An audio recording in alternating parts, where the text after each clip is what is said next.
¿Qué tal, compañeros? Bienvenidos a la video presentación número 17 de la clase de consejería. En esta ocasión vamos a hablar sobre la etapa 1 y etapa 2 como programas de acción. Les recuerdo que estamos siempre en el capítulo 6, denominado etapa 3, programas de acción. Y pues esta video presentación va a tratar lo que está en las páginas 189 y 193 del manual del orientador experto. Egan nos plantea que ciertas problemáticas y ciertos clientes pueden ser abordados, inclusive se le pueden solucionar sus problemas por medio de las interacciones que podemos tener como orientadores hacia ellos y de ellos hacia nosotros en estas etapas 1 y 2, ¿no? Estamos hablando también de las destrezas que tanto orientador como cliente deben de desarrollar. Y pues no muchas veces es este el caso, ¿no? Aquí vamos a mencionar tres ejemplos que están siempre dentro del libro. El primer ejemplo es sobre Jonathan. Jonathan es un ministro de culto de 40 años de edad. Por algún tiempo ahora ha estado sintiéndose ansioso y deprimido. Más recientemente se ha permitido sentir pena por sí mismo. No hay grandes crisis en su vida, pero su trabajo ministerial es monótono y sin vida. Cumple con sus tareas responsablemente, pero siente que no va a ninguna parte. Va a un orientador para tener alguna guía. La forma en la que vamos a analizar estos ejemplos es por medio de etapas exploratorias y etapas de entendimiento. Como pueden analizar un poco, vamos a ver que las etapas exploratorias pues nos estamos refiriendo a etapa 1, o sea, y inclusive etapa de preayuda, porque aquí lo que estamos viendo es de que etapa exploratoria hace referencia a poder explorar el mundo del cliente y entender su perspectiva, ¿no? Que es exclusivamente de la etapa 1. Y la etapa de entendimiento, como ustedes saben, pues entendimiento es un constructo bastante arraigado en lo que es la etapa 2, pues el orientador tiene que tener un entendimiento integrativo de el cliente y el cliente pues debe desarrollar un autoentendimiento dinámico, en la cual ambas son pues metas de la etapa 2. En el caso de Jonathan, del ministro de 40 años de edad, pues vemos que por medio de las sesiones él llega a unas consideraciones bastante puntuales. Primero, aunque él es muy responsable en su trabajo, su entusiasmo se ha perdido, ¿no? A diferencia del inicio cuando él comenzaba su vida de ministerio. Él ahora ha sentido que ha bajado ese entusiasmo y también pues él comienza a revisar cuáles son sus recursos como persona en la creatividad para poder ser ministro y encuentra que están intactos, ¿no? Pero que no los ha usado, que ese mismo entusiasmo ha limitado que él pueda desempeñarse mejor. También el concepto de ministro, él entiende de que va solo, no es ir solo. En realidad, ¿quién ministra al ministro? Esa se la pregunta a él. Paradójicamente, él entiende que a pesar de que él está en el papel de animador de su comunidad, él se siente fuera de esta comunidad y se ve en la necesidad de un calor humano con los otros miembros de la congregación. Es decir, es bastante contradictorio, paradójico, ¿no? Que quien anime no se siente animado o quien sea el líder no se sienta parte de su grupo.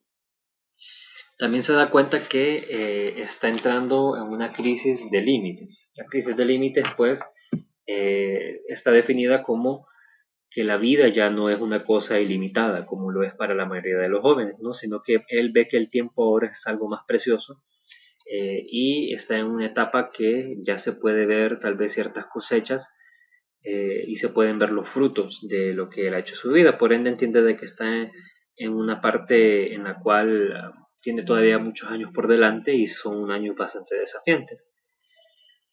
Pues con la ayuda del orientador, Jonathan hace un inventario bastante complejo de sus talentos y recursos y ahí se da cuenta que es la primera vez en su vida que ha considerado todos estos recursos que él logra desentrañar y los logra considerar como un todo. A través de los diálogos también con el orientador, él recobra algo del gusto que ha perdido por la vida y por el ministerio. su ansiedad se mitiga y encuentra mucha más energía para lograr hacer su trabajo y para poder desempeñar su vida. Entonces, en este punto, ya los diálogos con el orientador se detienen, porque ya los síntomas que él sentía al inicio, en el ejemplo del caso de Jonathan, se han desaparecido, simplemente disminuyeron porque se han aclarado y él entiende que sus recursos internos y los que hay en su ambiente pueden generarle pues oportunidades e inclusive programas de acción para él. Por ejemplo, él decide abrir su casa a un círculo más amplio de amigos, se une a un grupo un grupo local ministerial de autoayuda. Entonces él, sin necesidad de llegar a una etapa 3, sin necesidad de que el orientador le dé un plan de acción, él lo logra hacer por sí mismo. El siguiente ejemplo es de Juana. Juana es una mujer soltera de cerca de 30 años de edad. La forma en la que se viste y su blanda manera interpersonal la hacen parecer mucho menos atractiva de lo que en realidad es. Ella trabaja en una oficina de una gran compañía, se sostiene a sí misma y vive sola. Se pone en contacto con un orientador porque teme que va a convertirse en una vieja solterona. De la misma forma anterior, el análisis del caso de Juana se hace por medio de etapa 1 etapa 2, ¿no? De exploración y de entendimiento de tanto del orientador como del cliente.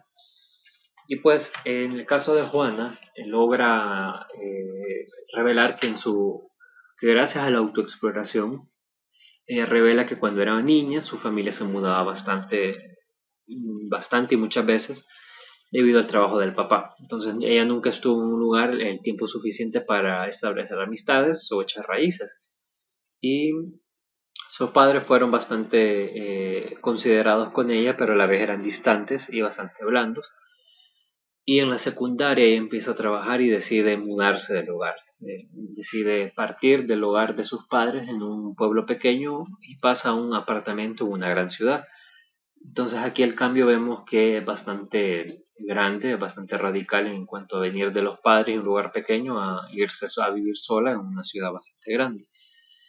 Pues ya en la ciudad ella no tiene contacto con ningún compañero de su trabajo ni con los vecinos del apartamento y empieza a darse cuenta de que nunca ha tenido amigos en realidad y que en la forma en que van las cosas no va a tener ninguno.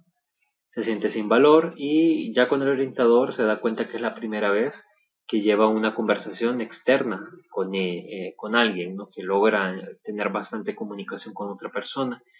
Y a medida que experimentaba el cuidado del orientador, empezó a aprender muchas cosas sobre ella misma. Entendió que era inteligente, que era atractiva y que tenía muchas cualidades escondidas bajo su manera de ser blanda. También sus modales en las interacciones sociales se abrillantaron, tanto dentro como fuera de las sesiones.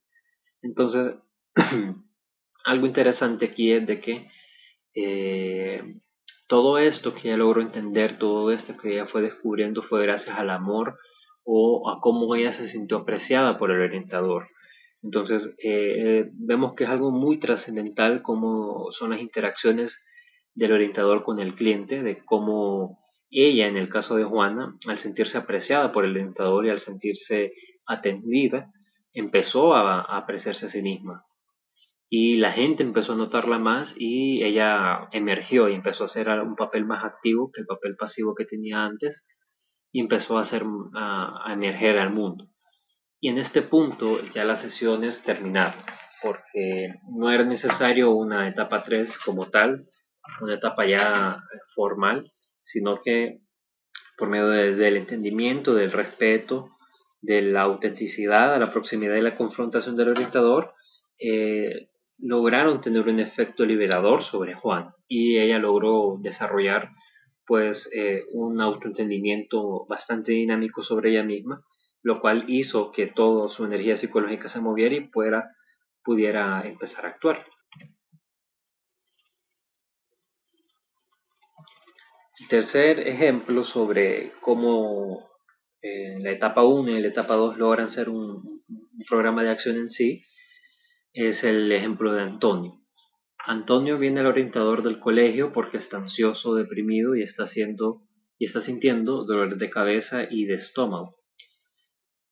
Dice que piensa que está esforzándose mucho en la escuela y dice que es solo un estudiante promedio, pero que ha estado tratando de conseguir grados mayores que el promedio. Esto es pues un escenario bastante típico, ¿no? de lo que puede sufrir un estudiante de colegio, pero pues vemos que en la autoexploración de Antonio y en la autoexploración de él, pues vemos que revela que el problema escolar de este joven es uno que empuja al frente con el objetivo de determinar si se puede confiar en el orientador o no. Vean que Antonio decide arriesgar revelándose un poco más sobre su problemática manifestada, es decir, él revela la parte latente de su problema y cuenta Antonio de que ha estado robando dinero de los cuartos de otros compañeros del mismo edificio de donde él duerme. Ha usado este dinero junto con algo que él tenía ahorrado para comprar una pequeña motocicleta. Entonces, los síntomas no se refieren a sus esfuerzos escolares en sí, sino a la culpa que él siente. La moto misma se ha vuelto un símbolo de la forma en la cual ha violado sus propios estándares. Aquí podemos ver que hay un choque de valores, ¿no? Egan plantea al inicio del libro de que esa es la razón del malestar psicológico en estos casos de orientación en el cual chocan dos valores, ¿no? Antonio no siente la compulsión de ir a las autoridades de la escuela, pero sí siente que debe de tratar de regresar el dinero de alguna manera. Y después de pocas sesiones, sus síntomas se desvanecieron casi enteramente. Y simplemente las sesiones terminaron. En este caso, para Antonio, la orientación, tuvo un efecto de catarsis. Una vez que él tuvo libre sus síntomas de culpa físicos y patológicos, también tuvo libre para interesarse en la vida una vez más. O sea, él logró expresar todo su malestar, logró confesar sus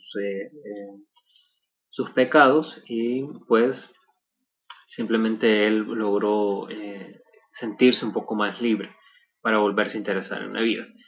Como podemos ver en estos tres casos, son clientes de alto nivel, de un nivel alto relativo, y pues las etapa 1 y etapa 2 tienen un efecto liberador en ellos. Entonces ellos logran hacerse cargo sobre sí mismos y su propia vida. La etapa 1 y etapa 2, si se ejecutan hábilmente, proveen gran cantidad de reeducación emocional para el cliente. Entonces, estamos hablando de que si el cliente se sentía sin valor, ahora por sí mismo, él se va a sentir respetado y apreciado gracias a las destrezas que el orientador está ejerciendo efectivamente. Y muchas veces la reeducación emocional y el generar un inventario sobre sus propios recursos como personas es lo que los ayuda al cliente a poder actuar por sí mismo.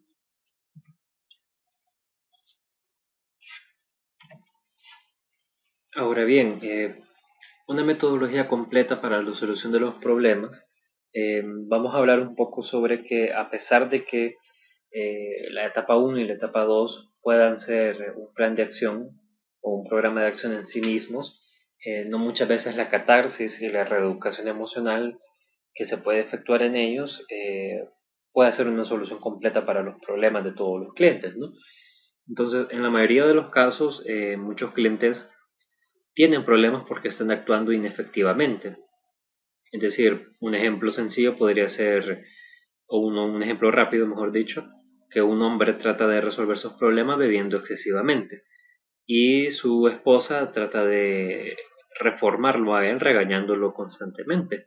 Entonces, esto no va a generar simplemente una problemática, ¿no? Sino que etapa 1 y etapa 2 va a ser bastante eh, va a quedar un poco corto para poder lograr solucionar la problemática tanto del esposo o de la esposa, ¿no?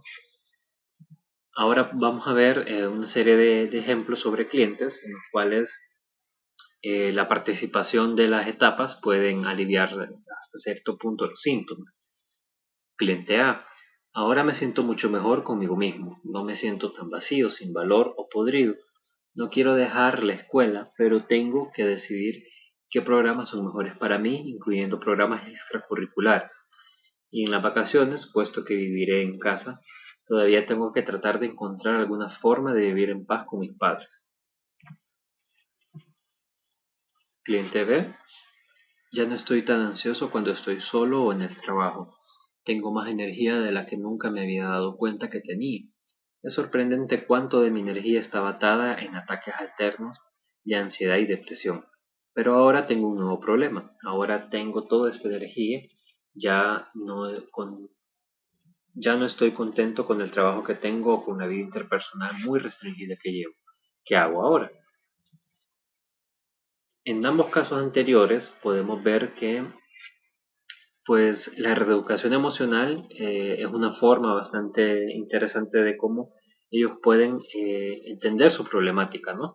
Y igual han hecho cierto nivel de catarsis y esto los ha ayudado a deshacerse ellos mismos de la carga psicológica que tenían. Pero cada uno de estos clientes siente la necesidad de buscar ayuda o de ser ayudados para elaborar tal vez un poco de algún plan, alguna estrategia o enfoque más constructivos para vivir. Ahora, el entendimiento dinámico, que es una de las destrezas de etapa 2, a pesar de que es muy valioso, no contiene en sí mismo la llave para poder explicarle al cliente o como para poder entender cuál es la forma de vivir más efectivamente, ¿no? Cliente A: ahora veo que mi ingenio con frecuencia toma la forma de sarcasmo y cinismo, y estos alejan a la gente. Es casi como si yo quisiera alejar a la gente, tenerla a distancia. Es difícil para mí decirlo, pero la proximidad es muy difícil para mí. No estoy en ese camino. Esta semana yo más o menos me observé cómo trato a otros. Soy cínico, sarcástico, casi automáticamente. Tengo dos cosas que hacer: romper ese hábito y encontrar cómo interactuar con otros más sincera e íntimamente. Cliente B: creo que estoy listo para admitir que trato de hacer demasiadas cosas. Estoy tan sobregirado que no tengo tiempo para mí y mi familia y ni siquiera hago un buen trabajo. El hacer dinero ha sido una meta tan de primer orden que se ha tragado todo lo demás. Chico, es realmente penoso admitirlo. Tengo que encontrar alguna forma para refrenar mi trabajo y empezar a construir una vida más humana. Estos dos últimos ejemplos de estos clientes eh, podemos ver que han alcanzado un nivel bastante significativo de autoentendimiento. O sea, ellos han comprendido cuál es su problema, lo han aceptado y pues están en ese momento en el que saben que están listos para actuar, pero no están del todo seguros de cómo actuar. Entonces ellos necesitan ayuda para tomar decisiones y solucionar problemas. Ahora, estos dos últimos dos conceptos que acabo de mencionar, de tomar decisiones y solucionar problemas, Galen, Barenhorst y Carey hacen una diferencia entre ambos conceptos. Solucionar problemas, pues estamos hablando de poder encontrar la mejor o más correcta solución para todos los problemas que tengamos, ¿no? O tal vez puede ser uno, mientras que el hacer una decisión o la toma de decisiones es más personal y toma en cuenta un evalúo de valores personales al determinar cursos de acción. Para solucionar problemas estamos hablando de un análisis un poco más sistemático de qué es lo que en realidad va a poder generar un alivio o poder cambiar una conducta en este caso, o sea, solucionar problemas. Y una toma de decisión pues es algo un poco más personal en el cual vamos a tomar ciertas valoraciones sobre nuestros propios valores personales y ver qué curso de acción va a ser el más correcto, ¿no? Que ambas sean similares no son lo mismo, ya que al solucionar problemas pues toma ya un cambio un poco más radical. Entonces, en base a eso podemos ver un enfoque de análisis del campo de fuerzas en la resolución de problemas. El, la palabra o el concepto de campo de fuerzas pues es un poco como decir un campo de batalla, ¿no? Un campo donde se va a librar todo este juego de energías psicológicas para el cambio. Aquí podemos ver en esta imagen vamos a ver que en la parte de abajo tenemos la palabra fracaso. O sea, es un poco más sencillo de lo que parece. Consideremos que nuestro cliente está en esta parte del fracaso. O sea, básicamente podríamos decir que Juan tiene un problema, ¿no? Y la solución del problema es su propia meta, el éxito. O sea, nuestro cliente tiene una problemática y la solución de ella es su meta. Entonces es necesario poder, una vez de establecida la meta, ver cuáles son las fuerzas que restringen el llegar al éxito o al alcanzar la meta o el poder hacer el cambio. O sea, como hablábamos en los ejemplos anteriores, ambos los clientes anteriores, ellos estaban en un punto de poder tomar el paso para cambiar, ¿no? Entonces, en ese momento, al momento de ver qué es lo que evita, estamos viendo cuáles son las fuerzas restrictivas que evitan que el cliente pueda llegar al éxito o cambiar. Y poder ver también cuáles son las fuerzas facilitadoras o cuáles son, pues, las fuerzas que le ayudarían al cliente a poder llegar al éxito. Entonces, este enfoque de análisis de campo en la resolución de problemas lo que nos invita es que estar en un punto de contemplación de ver cuál es el problema, poder llegar a la solución por medio de una evaluación de cuáles son las fuerzas restrictivas, de cuáles son lo que evita que podamos cambiar y cuáles son las que nos van a ayudar a ese cambio. Entonces hay que aumentar las fuerzas que nos van a ayudar al cambio y disminuir las que nos están mermando esa actividad de progreso, ¿no? Ahora, para poder hacer una mayor profundidad en este análisis de las fuerzas, del campo de fuerzas, para poder darle resolución a los problemas del cliente, y nos plantea una metodología sistemática. Ahora, él un poco, hace bastante énfasis al mencionar que el propósito de esta metodología para resolver problemas es ayudar al cliente a actuar, ¿no? O sea, que él pueda tomar el paso. Pero esta metodología no es un fin en sí mismo.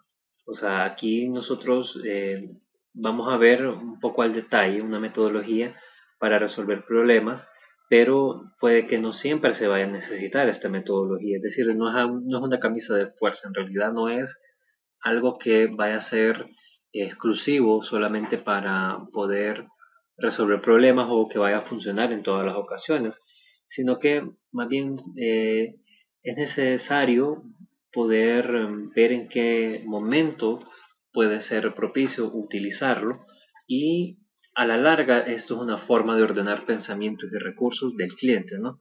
Ordenar su forma de ver su propia problemática, de cómo él ve su mundo, y poder ver cuáles son los recursos que él tiene para afrontar este mundo y afrontar sus propios problemas. Pero Egan nos dice que cualquier metodología efectiva puede ser efectiva si se trata sistemáticamente, ¿no? O sea, puede haber cualquier otra forma de abordar la problemática, pero si es sistemática, pues va a poder funcionar mejor. Ahora, demasiados clientes intentan solamente enfoques de tipo casual, digamos, bastante sencillos en la solución de los problemas. Pero el usar este tipo de enfoques, como el que estamos viendo en el video, puede ser un problema en sí mismo, más que una forma de solucionarlo, porque el orientador de bajo nivel, como lo somos nosotros en este momento, vamos a quedar bastante privados en esta metodología, vamos a ser esclavos de ella, porque no la vamos a lograr adaptar o no vamos a poder inventar algo de lo que ya tenemos aquí. Em, Tampoco vamos a lograr improvisar porque estamos aprisionados por la falta de las destrezas, ¿no? que un orientador llega a necesitar. Entonces, Egan nos dice que podemos usar esta metodología sistemática, pero que no debemos de abusar de ella, ¿no? O sea, encadenándonos a ella, sino que más bien nos motiva y nos hace la mención de que es necesario buscar otras formas de poder capacitar para poderle ayudar a otras personas, y que inclusive capacitar al mismo cliente para que logre buscarlas por sí solo. Ahora, esta forma de ordenar pensamientos y recursos, pues Como ven, son 8 pasos, 8 formas de llevar a cabo esta metodología. Claro, obviamente es algo en cadena, no una tiene que venir después de la otra. Y pues la número 1 dice identifique y clarifique los problemas en la vida del cliente. Este número 1 es de la cual yo les voy a hablar un poco más adelante. Número 2 establezca prioridades, o sea, determine cuál problema va a recibir atención inmediata. Ayuda al cliente a derrotarse a sí mismo al hacerlo trabajar sobre demasiados problemas al mismo tiempo. Muchas veces sabemos que nuestros clientes tienen una infinidad de problemas familiares, económicos, de pareja. Bueno, ustedes podrán hacer un listado de todos los problemas que sus clientes les han hablado, pero hay que establecer prioridades, ¿no? Saber cuál es el problema que consume mayor energía psicológica del cliente y el cual tiene mayor carga en la vida de él. Número 3, establezca metas concretas que pueden ser trabajadas a las cuales el cliente esté encaminado. O sea, algo concreto, no estar en el aire, sino que establecer una meta en la cual va a ser el objetivo y el fin de la orientación. Y pues también estas tienen que estar encaminadas por el cliente, que él desee que esa meta sea la que se va a cumplir. Haga un censo tan completo como sea posible de los medios disponibles para alcanzar cada meta concreta. Liste las formas concretas para instruir y fortalecer las fuerzas facilitadoras y para debilitar o eliminar las fuerzas restrictivas. Poder ver qué recursos tenemos a nuestro alcance, tanto como orientadores, y cuáles son los recursos del cliente que puedan generar una mejor forma y un mejor ambiente para poder generar cambios y poder crear un plan de acción un poco más efectivo, ¿no? Número 5. Elija los medios que son acordes con el sistema de valores del cliente y que le ayudarían lo más efectivamente para alcanzar sus metas establecidas. Un ejemplo sencillo podría ser si el cliente lee o no. No es lo mismo decir yo leo o me gusta leer, a en realidad hacerlo y de verdad sentarse a leer de una forma analítica y con una comprensión lectora adecuada, ¿no? Entonces no le podemos dar un material bastante pesado a nuestro cliente sobre su problemática o un tema que vaya acorde a su problemática si él en realidad no tiene experiencia en la lectura, ¿no? Entonces eso inclusive podría dificultar el proceso. Número 6. Establece criterios por los cuales la efectividad de los programas de acción pueden ser evaluados. O sea, poder ver de qué manera lo que estamos haciendo podríamos evaluarlo y podríamos consensuar en realidad si está teniendo efectividad o es necesario cambiarlo o lo dejamos así. Número 7. Implemente, use los medios elegidos para alcanzar las metas establecidas. Va a ser constantes. Asumo que estamos hablando de poder mantener una lógica y una congruencia en tanto en las sesiones, las herramientas y los planes de acción. Número 8. Revise y evalúe el progreso del cliente. Obviamente no tendría sentido comenzar un proceso, llevar las sesiones, utilizar medios, darle herramientas, psicoeducarlo, si no vamos a poder evaluar cuánto ha cambiado o cuál es el progreso que el cliente lleva, ¿no? Esto nos ayudaría bastante para ver qué cursos de acción podríamos tomar y qué tomas de decisiones habría que hacer. Como les había mencionado, el paso número 1 es el que me corresponde a mí. En este momento estamos en la página 191 y pues el paso número 1 es identifique y clarifique el problema. Aquí hay dos conceptos que hay que explorar un poco. Para empezar, estamos hablando de hay que identificar y clarificar el problema, ¿no?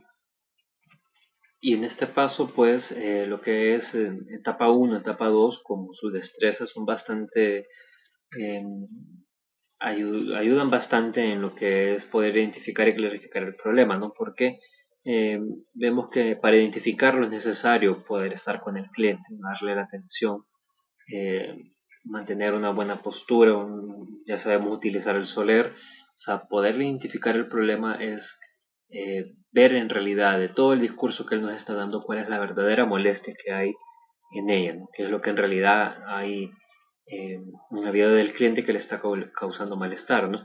Y al identificarlo, pues vamos a poder clarificar en realidad cuáles son las ramificaciones de ese problema e inclusive su origen. Entonces, de esto podemos mencionar específicamente dos conceptos, ¿no? El que es exponga el problema de manera que pueda solucionarse y esté seguro de que el cliente admite su problema.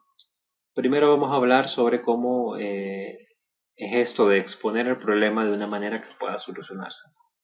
Vamos a ver una serie de ejemplos en los cuales está ejemplificado este constructo, ¿no? Primero vamos a leer lo que es un problema soluble y luego un problema, perdón, primero vamos a ver lo que es un problema insoluble y luego un problema soluble, ¿no? Problema insoluble.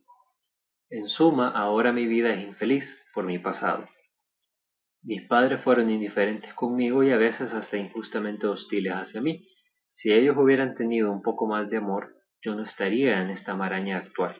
Soy el producto infeliz de un medio infeliz. Okay, aquí si ven, si lo analizan un poco, la carga psicológica de este cliente está centrada en su pasado. Ahora, este pasado no puede cambiarse, ¿no? Porque algo que ya pasó, algo que ya está hecho, y por lo tanto, puesto que él define su problema en términos del pasado, su problema no puede ser resuelto. Ciertamente le ha pasado muy rudo, podría ser la clase de respuesta que él esté buscando, ¿no? Entonces, esto es algo que es muy probable sea parte del mismo juego de victimización que muchos clientes tengan, en el cual ellos se pongan en un plan de víctima y pues la gente alimenta este juego y les da lástima, ¿no? Les responden con lástima. Entonces muchas veces es este juego de, de autolaceración del cliente es lo que tal vez como orientadores lleguemos a caer en algún momento o hayamos caído, ¿no? Para intentar tener un poco de empatía, ¿no? Pero es bastante eh, puntual ver cómo ellos plantean la problemática para ver si hay solución o no, ¿no? Ahora el problema soluble sería que el cliente lo exponga de esta manera. Durante años yo he estado culpando a mis padres por mi infelicidad. Todavía paso mucho tiempo sintiendo lástima por mí mismo. Como resultado me siento y no hago nada y no hago amigos. No me envuelvo en la comunidad. No doy ningún paso constructivo para hacer algo por mí mismo. En este caso, pues, el problema, como está planteado, sí se puede resolver, ya que la carga psicológica del cliente está centrada en otro lado, ¿no? Él ya deja de culpar a sus padres, puesto que entiende que no los puede cambiar y pues aumenta su autoestima, por lo tanto deja de sentir pena por él mismo y adquiere destrezas interpersonales que necesita para ingresar más efectivamente a la comunidad. Entonces ya la carga psicológica de quién es el culpable o quién tiene que hacer algo ya está dirigida a sí mismo. Él ya está asumiendo esa responsabilidad de su vida y pues entiende de que el pasado es el pasado y que sus padres jamás van a cambiar. Otro ejemplo de un problema insoluble dice, el mundo va a acabarse. No importa lo que digan los políticos, siempre hay la posibilidad de una guerra nuclear. Es pavoroso. No casi se pregunta por qué seguir. El cliente no puede cambiar la complejidad del mundo o la posibilidad de una guerra atómica, ¿no? O sea, no está en las manos de él que eso suceda o se evite, puesto que un holocausto atómico es una posibilidad y alguna preocupación y temor son reales, ¿no? O sea, eso es algo que inclusive podría ser inminente en cualquier otro país o en el propio del cliente. Pero si ya el cliente cree que su ansiedad y su pasividad actuales se deben a la posibilidad de una guerra nuclear, ya no hay solución. Si él ya considera que eso es la causa de su problemática, no podemos en realidad solucionar este problema ni generar algún plan de acción porque la carga psicológica está dirigida a cuestiones que no pueden controlarse. Ahora, un problema soluble de este mismo cliente sería: estoy demasiado ansioso y tiendo a culpar por mi ansiedad las cosas que me suceden como la maraña en que está el mundo. Creo que debo culparme más a mí, Creo que debo culpar más a mí las formas en que actúo y en que dejo de actuar. Soy demasiado pasivo, digo que estoy abrumado porque no puedo cambiar el mundo, pero no muevo un dedo para cambiar lo que puedo cambiar. Por ejemplo, yo me quejo de los políticos, pero ni siquiera he votado en las últimas 3 elecciones. No trabajo en ningún proyecto comunitario, solo veo las noticias de la televisión y reniego. En esta forma de cómo el cliente presenta su problema, el orientador puede ayudarle a empezar a tomar el control de su vida de una forma un poco más activa. Por ejemplo, aquí vemos que la persona tiene mucha ansiedad, pero al momento de ya volverse en algún proyecto comunitario, ya el trabajo y toda su actividad va a hacer que su ansiedad desaparezca, ¿no? Porque va a estar de una forma más activa desenvolviéndose en la sociedad. Y se va a encontrar, al tiempo de estar trabajando, se va a encontrar menos ansioso y ni siquiera va a tener tiempo para preocuparse por lo que antes le causaba ansiedad, ¿no? O sea, al final, estos ejemplos tratan de darnos a entender de que antes de elaborar algún plan de acción, hay que preguntarnos si en realidad el cliente ha definido el problema de una forma que permita ser resuelto, si de verdad él asume parte de la responsabilidad del problema y con eso pues se podría generar un plan de acción. De lo contrario, habría que trabajar en que la persona logre asumirlo, ¿no? El segundo aspecto es, esté seguro que el cliente admite el problema. Este segundo aspecto está bastante relacionado con el primero, ya que el cliente debe admitir que el problema es de él. No debe de presentarlo en términos que la culpa o que la responsabilidad del problema sea de otro, ¿no? Y que eso sea lo que lo limite a actuar. El problema debe de verse como el problema del cliente en realidad, y no como la propiedad de otros o de fuerzas externas o de sistemas o de otros medios que en realidad no puedan controlarse. Aquí vamos a ver 3 ejemplos y pues vamos a hablar del no propio y del propio.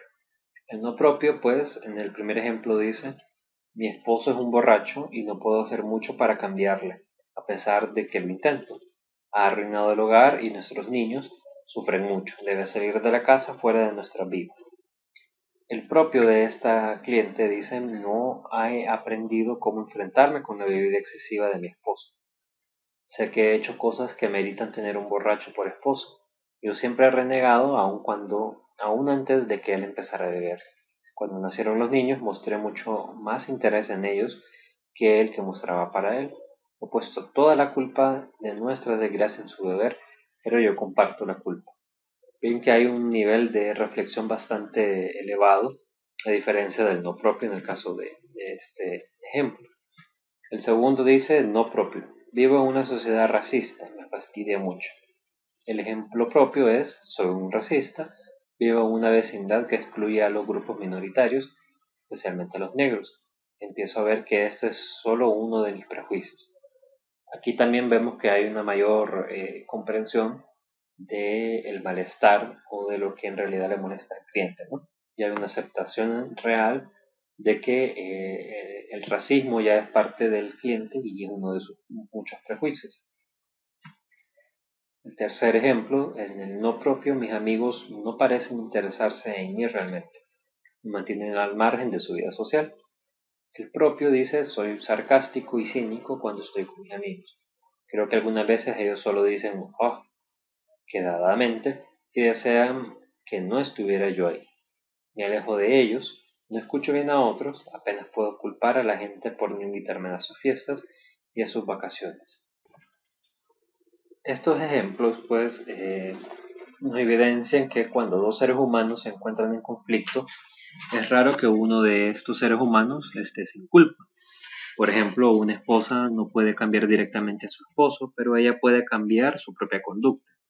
Aun cuando el cliente tenga que encarar una situación que es obviamente injusta o desleal, como es el caso de padres que son irrazonablemente punitivos, el cliente, si tiene la edad suficiente y recursos a su alcance, puede decidir cómo actuar hacia ellos para que el cliente como tal pueda vivir efectivamente tanto como sea posible, aun cuando sus padres elijan no serlo, ¿no? O sea, estos ejemplos lo que nos quiere dar a entender es de que es necesario asegurarnos mucho antes de poder comenzar un plan de acción de que el cliente admite que él tiene el problema, aun cuando otros estén actuando irresponsablemente con él.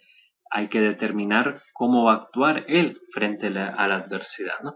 Es necesario que el cliente, pues, en este primer punto, como íbamos hablando, pueda identificar, pueda clarificar su problema, y también tiene que haber una aceptación de su propio problema, ¿no? Entonces es muy necesario estos puntos al momento de poder comenzar, pues, un plan de acción, ¿no?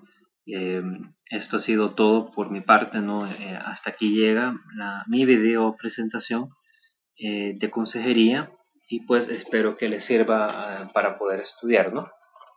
Muchísimas gracias por su atención y espero que esto les sirva de ayuda.